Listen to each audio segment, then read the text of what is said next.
Well, imagine, say, if we think of Pascal's triangle, 1, 1, 1, 1, 2, 1, 1, 3, 3, 1. Okay, are we all agreed that this is the row we're going to be using to do what Martin asked me to do? 3x plus 2h to the power of 3. Okay? So basically we have this 3x plus 2h to the power of 3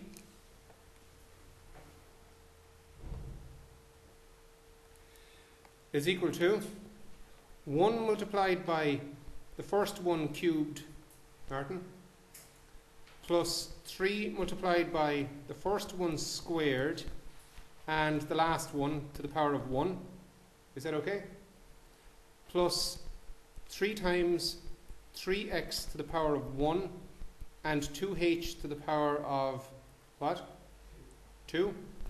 And then finally, plus 1 times, 2h to the power of 3. So that's all you do. Just instead of x to the power of 3, you put in 3x to the power of 3. Instead of h to be squared or whatever, it's 2h to be squared. So it's actually not that hard to do. Okay? Now, there wouldn't be too many reasons that you'd have to do that, not in first principles anyway. It'd be rare that you'd need to do it. Now, anyway, to move on. We had talked about differentiation by rule. Okay, we had begun to bring up that point. And first rule that we learnt the other day was if f of x is equal to x to the power of n, then f dash x is nx to the power of n minus 1. Bring the power down in front and reduce the power by 1. Okay? Another one, if f of x is equal to sine x, then f dash x is equal to cos x. Is that okay? You differentiate sine x, you get cos x. If f of x is equal to cos x, then f dash x equals minus sine x. Okay? Is this the second one? It's third rule. Like literally, we're going to have about 6. Okay? So rule 1, rule 2, rule 3. If f of x is equal to tan x, then f dash x is equal to sec squared x. Now sec x means 1 over cos x, so that means 1 over cos squared x. Okay? However, you normally write it as just sec squared x. Okay? So that's how you differentiate polynomials. It's how you differentiate trigonometric functions. Then next up, we have our friend that we met in algebra. F of x equals e to the power of x. Okay?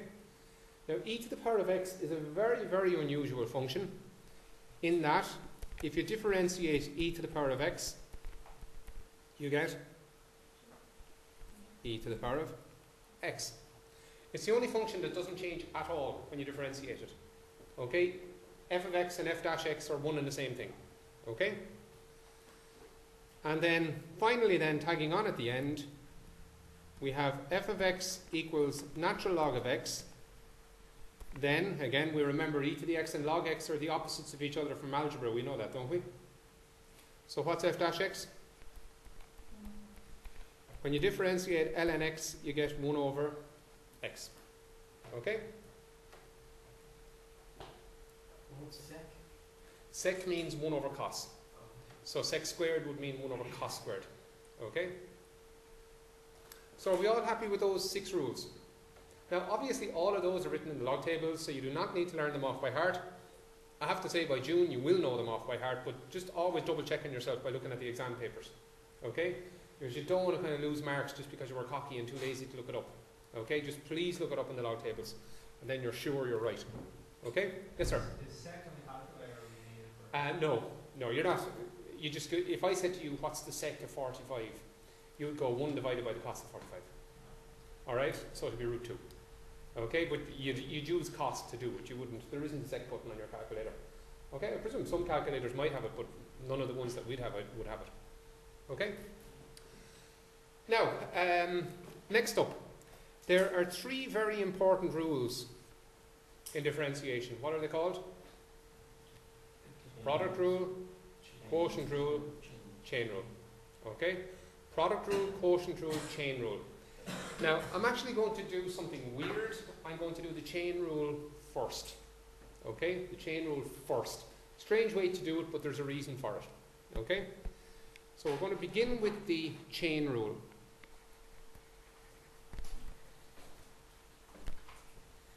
It's kind of the most important one. People who make mistakes in differentiation is generally they don't realise you're supposed to use the chain rule, or if they do realise you're supposed to use the chain rule, they use it incorrectly. Okay, so it's one where people make a lot of mistakes. So we try to cut out those errors. Now, first of all, when do you use it? Or when do we use the chain rule? You use the chain rule if you have a function of a function. Okay? A function of a function. So just write that down. You use the chain rule if you have a function of a function.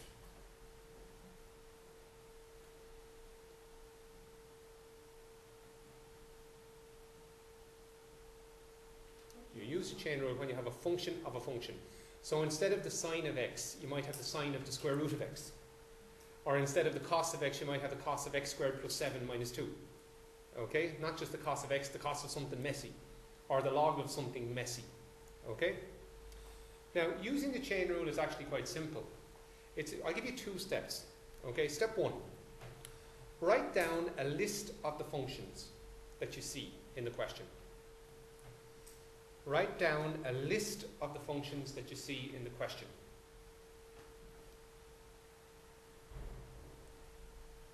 Write down a list of the functions that you see in the question. Reading them backwards. Okay, that's important. Reading them backwards.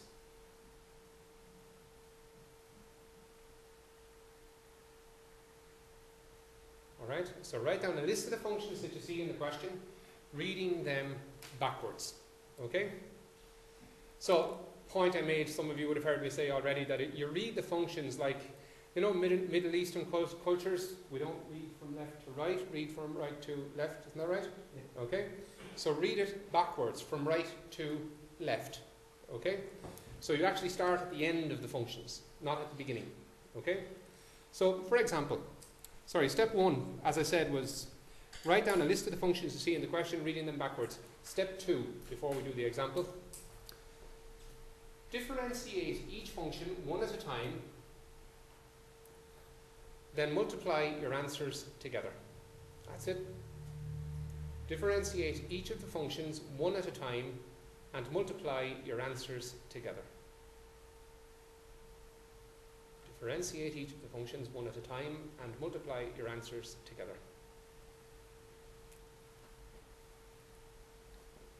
So as our first example, we'll say if f of x equals the sine of x squared minus 3x plus 11, find f dash x.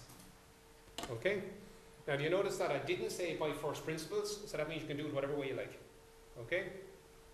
So do you understand now what I mean by a function of a function? Yeah? Right, so if we lived in Egypt and we were reading this backwards, what function would we see first? Wouldn't we see x squared minus 3x plus 11? And then the last function that we'd see would be the sine function, correct? Okay, that would be the last function that we'd see. Now, what did the chain rule say? Differentiate each of the functions one at a time and then multiply your answers together. So, really simply, f dash x equals, well, differentiate the first function for me. 2x minus 3. Bring the power down in front and reduce the power by 1. X squared becomes 2x. Differentiate minus 3x and you get minus 3. And when I differentiate 11, the answer is 0 because it's constant. And if it doesn't change, well then dy dx should be 0. And then, next, differentiate my sine function for me. Cos. But what you get is, it's not cos x, it's the cos of whatever came after sine. So it's the cos of x squared minus 3x plus 11. There you go. How easy is that? Write a list of your functions, one at a time, differentiate them one by one, okay, and multiply your answers together. That's it, done. Now the chain rule is written in the log tables, but I have to say the way it's written in the log tables is not that convenient. It's nearly better to learn it like this. Okay, it's better to learn it like this, much easier.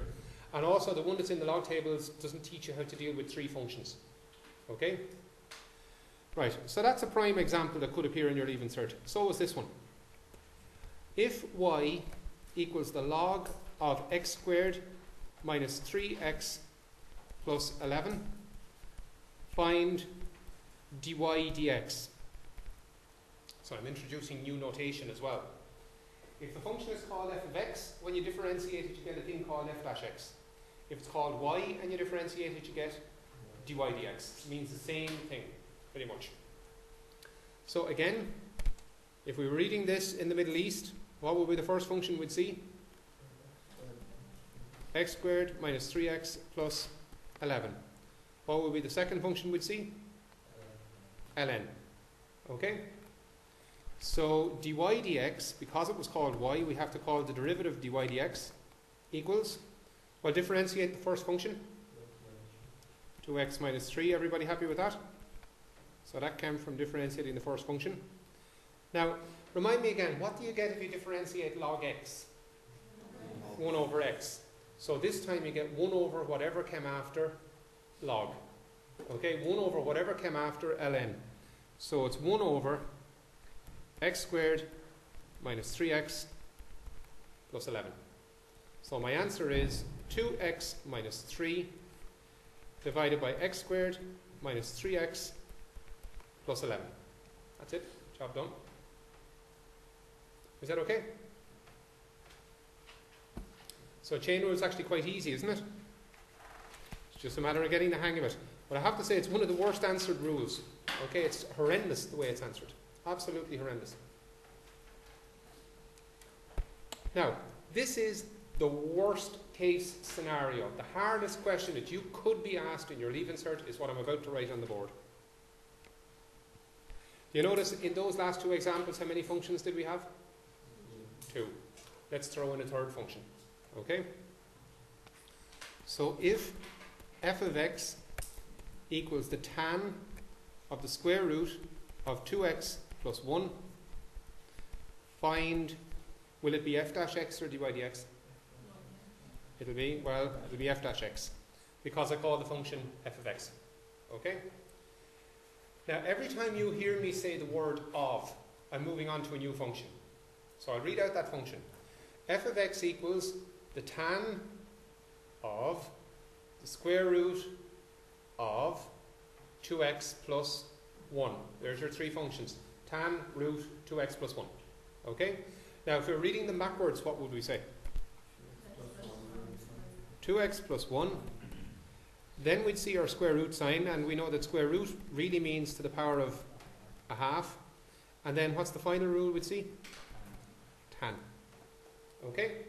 Do we know how to differentiate each of those three functions individually? Yes, we do. So that means we can do this. All we have to do... one is the square root of 2x plus 1. Yeah, well, whatever's in the brackets. You see, you don't change whatever's in the brackets because you've already dealt with it. Okay? So f dash x is going to be, very simply, I'll start at the beginning. Differentiate 2x plus 1 for me. 2. Everybody okay with that? Now differentiate a bracket to the power of a half. Bring the half down in front and reduce the power by 1. Isn't it a half minus 1 minus a half? And whatever's inside the brackets doesn't change because you've already dealt with it. 2x plus 1, this bit stays as it is. You've already dealt with the 2x plus 1. That's what gave you this 2 out here. Okay? And then finally, what's the last function I have to differentiate? Tan. Now, what does tan differentiate to? Sec squared. Now, if you differentiate a tan x, you get sec squared x. If you differentiate tan here, you get sec squared whatever came after tan. And what came after tan? The square root of 2x plus 1. Is that okay? Just be very careful here. Don't accidentally think, oh, square and square root cancels each other out. It's the sec that's being squared, not the square root of 2x plus 1 that's being squared. The sec is the bit that's being squared. Is that okay? Now, so that's all I've done. I've just differentiated each of my three functions and multiplied my answers together. So now, next up, just a bit of tidying up. We're all happy with the fact, I hope, that to the power of plus a half means a square root above a division line. So what would you think to the power of minus a half means? The square root goes down underneath the division line. Now we have a bit of cancellation going on here. The 2 on top cancels with the 2 on the bottom. So they're gone. Would you agree I'm left with 1 over the square root of 2x plus 1. That's basically 2x plus 1 to the power of minus a half. Multiplied by sec squared root 2x plus 1. Is that okay? That's it. Do you not leave the sec squared as 1 over cos? No, leave it as sec squared. There's no need to, unless the examiner says to you, write it in the form something over cos squared x. You leave it as it is, Mohammed. You don't need to change it. Okay? There's absolutely no need to change it. That's a full marks answer. Okay? You're more likely to see that than the 2. I think it's more likely that you'll see the 2 function question. This is the worst. This is the examiner in a bad mood. Okay? This is a bad day. Now, they have given 3 functions before, Adam, and that's why I'm saying we have to be able to do 3 functions. And the problem I have with the chain rule in the log tables is it only teaches you how to deal with 2. It doesn't show you how to deal with 3. Okay? Now, number 4, I'll just write it down and I'll ask you to do it. If y equals e to the power of sine 2x, find, it'll be dy dx, won't it? Find dy dx. Okay, so off you go.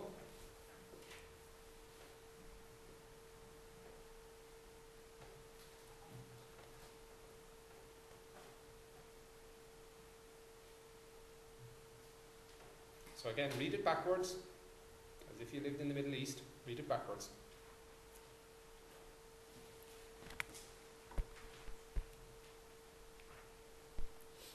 You see each of the functions, e to the power of the sine of 2x, 3 functions. But if we read them backwards, what function do we see first? Next? Next? E. And e is nice, because if you differentiate e, you get e. So dy dx, it was called y, so we call this dy dx, equals, differentiate 2x, 2. Differentiate sine, cos. Now if you differentiate sine x, you get cos x. Here you get the cos of whatever came after sine. Now what came after sine? 2x. And e, well, differentiate e, you get e. So it's e to the power of whatever came after e. E to the power of sine 2x. So my answer is 2 cos 2x e to the power of sine 2x. That's it. Differentiate each of your 3 functions one at a time, multiply all of your answers together, and that's us sorted with the chain rule. Does absolutely every one of you understand how to do it? Are we all okay with it? Now, as I said, it's a simple rule to do, but by God, it's easy to forget. Okay, it's easy to forget this. So again, it's something you need to sit in study hall making up functions with 3 functions and just differentiating them for practice. Okay? Just do that. Also as well, yeah? You can, yeah. Right. Now, the next thing is I want to apply that. Okay? Now, I'm going to apply this improving the other rules. You notice that I said I'd skip the product rule and quotient rule and I go on to the chain rule. Why do you think I did that? Because I need the chain rule to prove the product rule and to prove the quotient rule. Okay, so that's all I was doing. So if you felt it was a bit strange doing the hard rule first, I had to. Okay? Now, what does the word product mean? Product means multiplication, doesn't it? So I'm going to use the product rule if I see 2 functions multiplied together. Okay? Now, if it was to come up in the leave insert, it would be phrased like this. if y equals uv, show that dy dx equals u dv dx plus v du dx. You remember we used this yesterday? We used that rule yesterday, didn't we? When we were doing the prove true for n equals k plus 1 step of the induction question that we did about differentiating x to the power of n, we used that product rule, didn't we? So if y is equal to uv, then show that dy dx is equal to u dv dx plus v du dx. Now, there's a few different proofs going around, but I would say that this one is certainly the easiest. Y equals uv, right? Just writing down the question. So I need to get from y equals uv to the point where I can say dy dx equals u dv dx plus v du dx. Like, really, logs are so important in maths. Okay, they make very difficult questions very simple. Okay, and we're going to embrace logs. By the end of this chapter, hopefully we're going to get to the stage that we just love seeing logs come up in a question, because they make your life easier. So I'm going to do something that appears pointless at the moment. I'm just going to say, you know what? If y is equal to uv, well then the log of y must equal to the log of uv.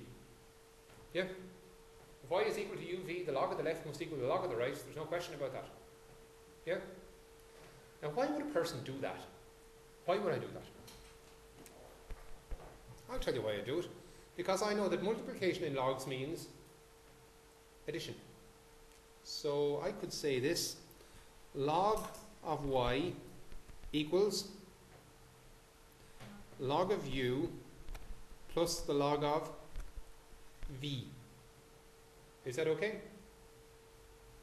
We happy with that? So I've just used the fact that multiplication in logs means addition. The log of xy equals the log of x plus the log of y, or log of uv equals log of u plus the log of v. Now I want you to notice something. I've been asked to get dy dx, but the letter here is y, not x. Alright? Now if that was log x on the left hand side, and I differentiate log x, I would get 1 over x, yes? Now, the next line is going to be my differentiation. Is it true to say that if I differentiate the left-hand side, I get 1 over y? I do not get 1 over y. I get 1 over y dy dx. Why do I have to multiply by dy dx? Because I'm trying to differentiate with respect to x, but the letter that I have here is y. Okay, this is known as an implicit differentiation, actually. We'll be seeing it in detail later on in the chapter. Now, what would you think is going to happen, learning from what you've seen on the left-hand side? What's going to happen if I differentiate log u? 1 over u. But again, the letter up here is dx, but the letter here is u. So what should I do? Multiply by du dx. Not dy dx, du dx. Okay? And now you should definitely see what's going on at this stage. What's going to happen when I differentiate log v? 1 over v. And because the letter is v and not x, I have to multiply by dv dx. The thing that's causing that is the chain rule. Because I'm differentiating u's, but I'm supposed to be differentiating with respect to x, not with respect to u, or v, or y.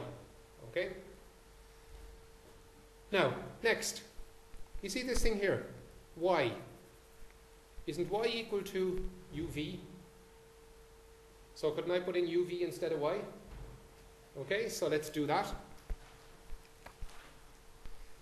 So 1 over uv dy dx equals 1 over u du dx plus 1 over v dv dx. All happy?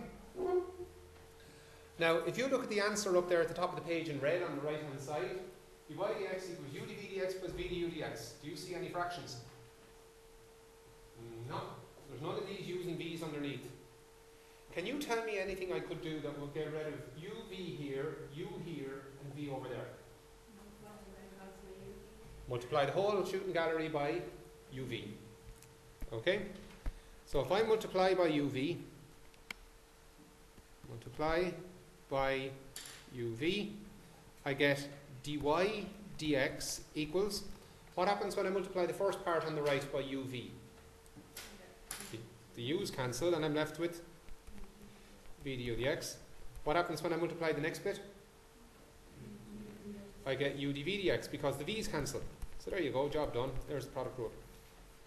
Straightforward proof, isn't it? You could do it without using logs, but it's an awful lot harder. You'd have to go back to the definition of first principles and the definition of a limit. This is much easier, isn't it? But you've got to understand the chain rule. That's the thing. You've got to understand how the chain rule is working. You're doing ddx. Okay, that's what you're doing. You're doing, like, correctly, here's what dy dx means. It means ddx of y. You normally write it just dy over dx. But it means you're doing your ddx in y. That's what you're doing. But the problem here is I was ddx in y, but that's a function y, it's not x. If it was x, it would be just 1 over x. But because the letter is not x, I have to multiply by dy dx. Because the letter is not x here, I have to multiply by du dx. Because the letter is not x over here, I have to multiply by dv dx. And we're going to do the quotient rule the exact same way. Okay, so now that you've seen how to prove the product rule, you'd almost figure out how to do the quotient rule yourselves. Anyway, we're not going to do that just yet. We're going to do some examples of the product rule. To be honest with you, this is all about layout and logic. Okay, you need to prove to the examiner that you know what you're doing, so just be careful about the way you lay it out. Explain everything clearly. Don't just appear with an answer on the page. Okay, in other words, no shortcuts.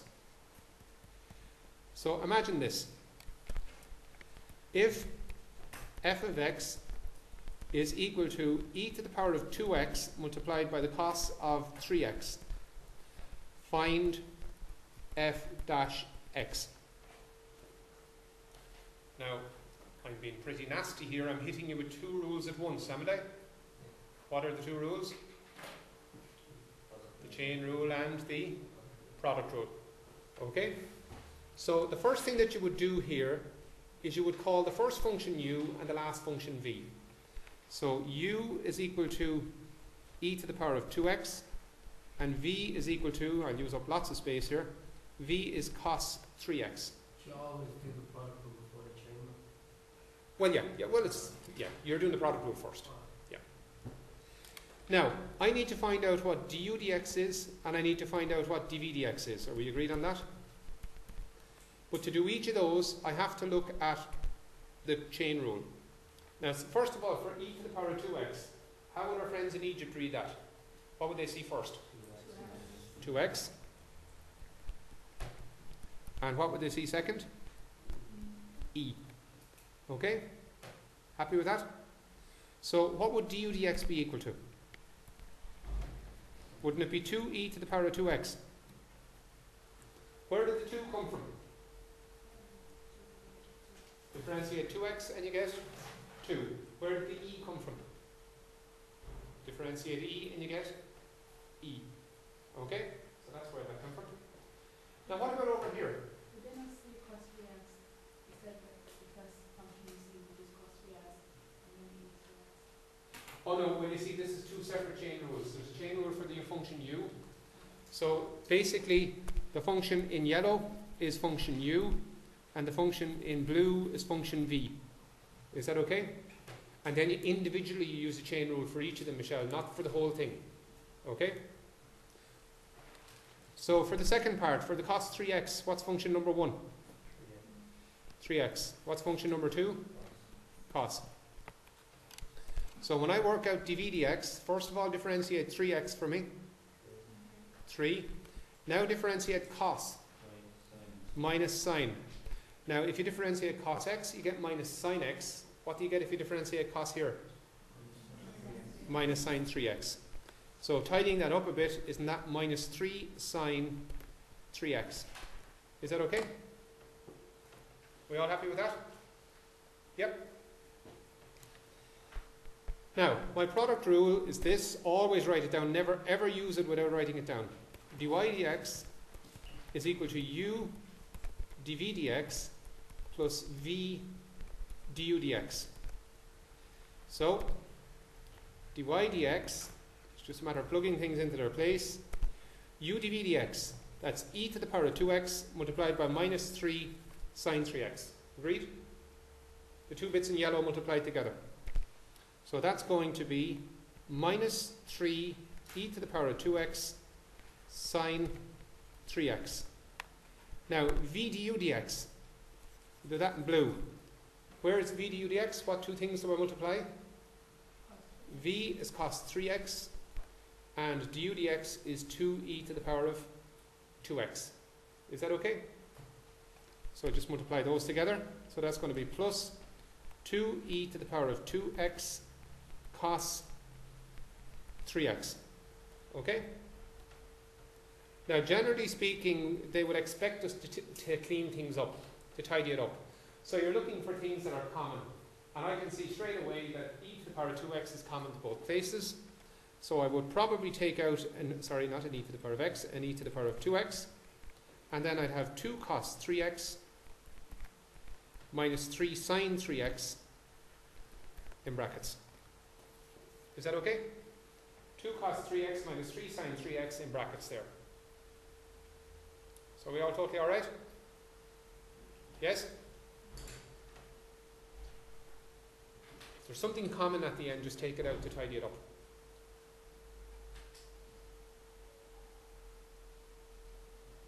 No queries? Okay. Do this one for me.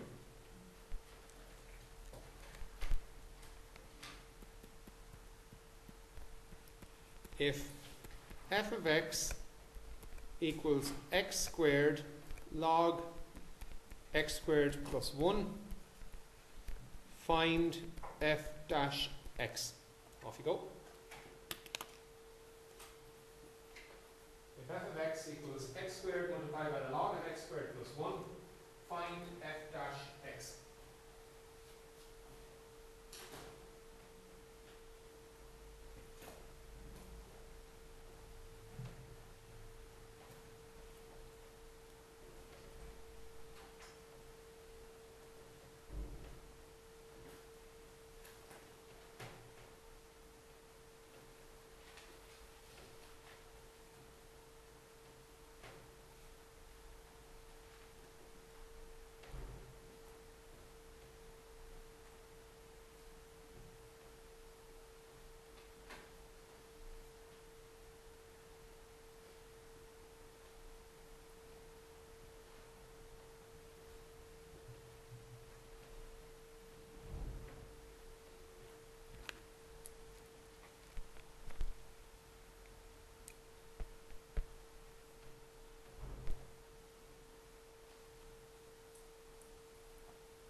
Agreed that in this case u is equal to x squared and v is equal to the log of x squared plus 1. Now, am I going to have to use the chain rule twice here or just once? Twice or once? Just once. Because du dx is simply just going to be 2x. Okay, so there's du dx sorted. Now, unfortunately for dv dx, I am going to have to use the chain rule. Function number 1 is x squared plus 1, and function number 2 is natural log. So what's dv dx going to be? Differentiate x squared plus 1, and you get 2x. So that comes from differentiating the first function, 2x, multiplied by, if you differentiate log x, you get 1 over x. So here you get 1 over whatever came after log, 1 over x squared plus 1. So the answer for dv dx is going to be 2x divided by x squared plus 1. We all happy with that? Now, according to the product rule, f dash x is equal to u dv dx plus v du dx, which means that f dash x equals, what two things am I going to be multiplying together? X squared multiplied by 2x over x squared plus 1. Now what happens when I multiply x squared by 2x over x squared plus 1? I get 2x cubed over x squared plus 1. Now v du dx, isn't that going to be the log of x squared plus 1 multiplied by 2x? Now normally, to avoid confusion, you'd put the log part last so that it's clear that it's only the log of x squared plus 1. Do you understand what I mean? That if I wrote the 2x here, you'd be thinking, is that the log of just x squared plus 1, or is it the log of x squared plus 1 multiplied by 2x? And it is just the log of x squared plus 1, isn't it? So it just makes sense to kind of put log things last. It just looks better. Okay, logs last. Alright? And there we go. There's nothing I can really do to tidy that up. It's about as good as it gets. Okay, I suppose I could take out a 2x, but that's fine. Okay, the way it is fine. So we all alright? So we understand how to use the chain rule, we understand how to use the product rule, yes? Okay? Right, well obviously the next step we take is we look at the quotient rule. So where would you use the quotient rule? You've got division, a fraction, exactly. So for the quotient rule, the rule is this: if y is equal to u over v, then, a bit more awkward, dy dx, it's not as nice as the product rule, v du dx minus u dv dx, all divided by v squared. Is that okay? So v du dx minus u dv dx, all divided by v squared. And let's have a look at a proof. How do you think I'm going to do this? If y is equal to u over v, the log of y is going to be the log of u over v. How do you think we end up with that minus sign? Division means subtraction of logs, doesn't it? Okay, so it's kind of, I hope it's becoming a bit clearer, is it? Yeah?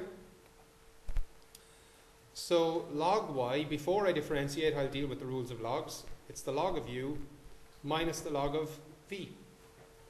Now again, don't we have this same issue again? I'm differentiating with respect to x. Yes? It's dy dx. But the problem is this letter is not x's, this is y. So what do I get if I differentiate log y with respect to x? I get 1 over y, but I've got to multiply that by dy dx. What about log u? 1 over u du dx. Okay? Minus the log of v. What do you think? 1 over v dv dx. Okay? Now the problem is, it doesn't work as nicely as it did the last time. The problem is, you see that up at the top of the page here, can we all see that y is equal to u over v? Now if y is equal to u over v, what's 1 over y? It's actually v over u. So v over u dy dx equals 1 over u du dx minus 1 over v dv dx. Is that okay?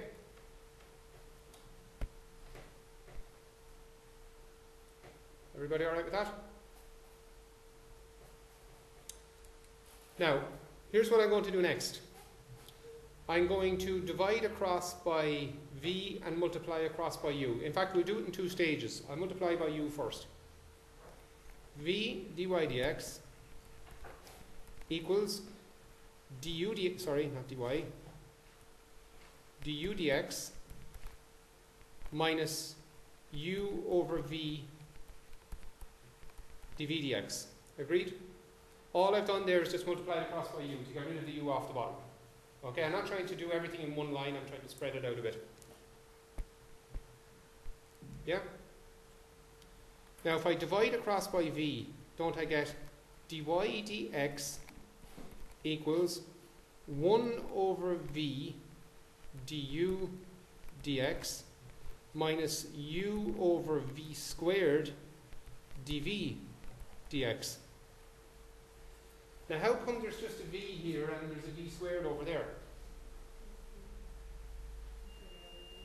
The one on the right hand side already had a v, didn't it? It already had a v, so when I put another v there, it's v squared. Now, I don't like the fact that the left hand one has a v and the right hand one has a v squared. So here's what I'd like to do now. I would love to have a square there, wouldn't I? At least if it was a v squared in both places, it wouldn't be too bad. Now, I can't just come along with a red pen and decide, oh sure, it was v, let's just call it v squared. What would I need to do to balance that account? Put a v on top. Is that okay? You see, if I add in an extra v on top in this fraction and I add in an extra v on the bottom in the fraction, as far as I'm concerned, the account is balanced. Okay? But the good news you see now is that this one is divided by v squared and this one is also divided by v squared. The two of them are divided by the same thing. Okay? And the final line is just rewriting that. Would you agree that everything on the right hand side is divided by v squared? Yes? Now, in the first one, if I covered up the v squared, what would you be left with? V du dx. Absolutely perfect. What about if I covered up the v squared in the second one? Minus u dv dx. There you go. Game over. Sorry? The bottom by the differential at the top minus the top by the differential at the bottom divided by the bottom squared.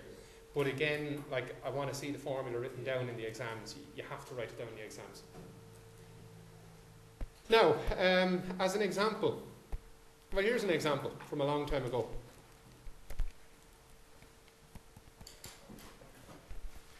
If f of x equals log of x over x, find f dash x. This came up in the Leave Insert in 2001. Okay, 2001.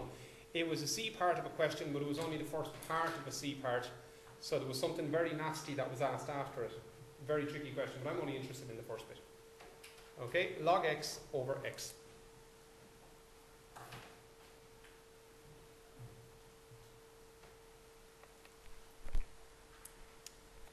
Now, quotient rule, obviously, we've got division. Which is u and which is v? U is log x, and v is x. Log is the top and v is the bottom. Okay? X is the bottom.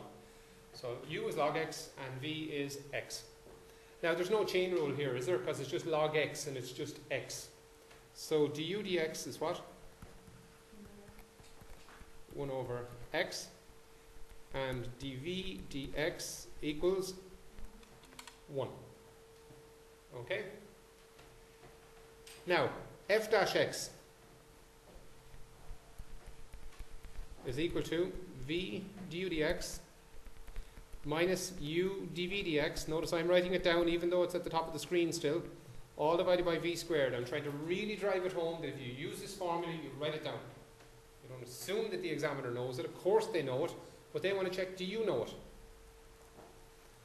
And also, if you make a mistake and you have the formula written down, it backs up your argument so you don't lose as many marks as you would if you didn't have the formula written down. So f dash x equals, well, talk to me, v du dx, this bit here in yellow. We're multiplying x by 1 over x. Well, what do you get when you multiply x by 1 over x? You just get 1, don't you? Now, minus u dv dx. Minus u dv dx. What are you multiplying? Log x by 1. Okay, log x by 1. So that's 1 minus log x by 1, which is just minus log x, divided by v squared. Well, v is x, so it's just divided by x squared. There you go. Wasn't that easy? Now, as I said, that was the beginning of a Leave Insert question. They went further and they said, prove that this function has a local maximum at e comma 1 over e. But we have to do turning points before we can do that bit. But you have to begin by getting the first derivative, and then those of you who've done this before, you'd also have to get the second derivative to see whether it's a maximum or a minimum. And that's what I'm going to ask you to do now. Get the second derivative. In other words, differentiate this again. So now u is no longer log x. What's u now? What's u and what's v? U is 1 minus log x, and v is x squared. Okay? So off you go.